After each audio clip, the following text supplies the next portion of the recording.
Hoje, depois de quase 20 dias de guerra, já é possível mensurar o impacto dela na economia mundial, num sentido amplo? Quais são os países, os setores mais impactados? Você consegue construir um saldo pra gente, Alessandra? O cenário ainda é difícil no sentido de tentar mensurar todos esses potenciais impactos, porque a gente tem ainda uma incerteza muito grande que é com relação à extensão desse conflito, né? E, inclusive, em relação à possibilidade de escalada desse conflito.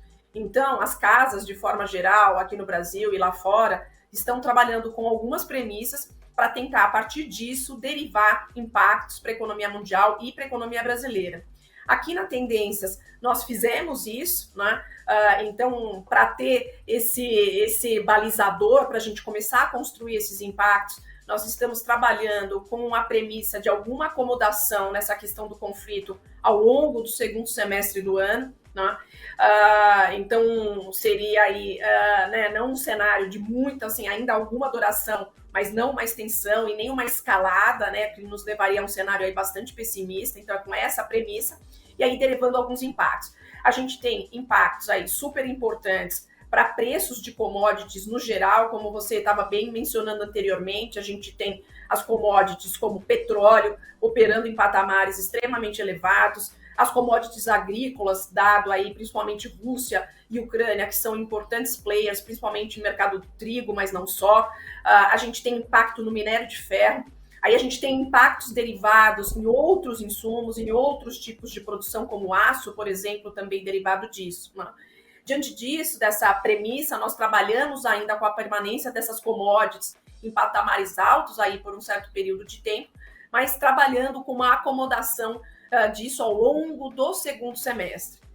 Para o Brasil, né, especificamente aqui olhando nossa seara, isso é um ponto positivo. Nós somos exportadores de commodities, então para esses segmentos a gente tem um reflexo aí importante do lado bom da história.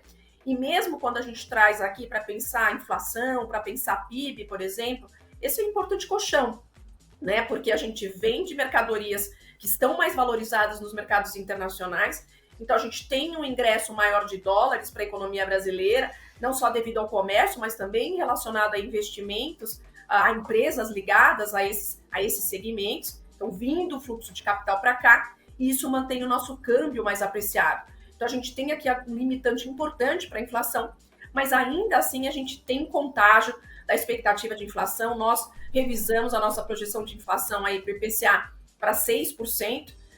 Nós mantivemos a nossa projeção para o PIB de 0%, mesmo depois de um finalzinho de 2021 melhor que esperado, que melhorou até o carrego estatístico. Então, nós resolvemos não incorporar isso na conta diante dos respingos que nós temos também negativos para a atividade econômica aqui e mantivemos em 0%. Então, assim, temos efeitos negativos para o mundo e para o Brasil, mas o Brasil, especialmente, tem aí uma vantagem que é por ser um exportador de commodity, e isso limita muito desses efeitos negativos. E aí, gostou desse conteúdo? Olha, de segunda a sexta, das 8h30 ao meio-dia, tem muito mais ao vivo aqui no YouTube do TC.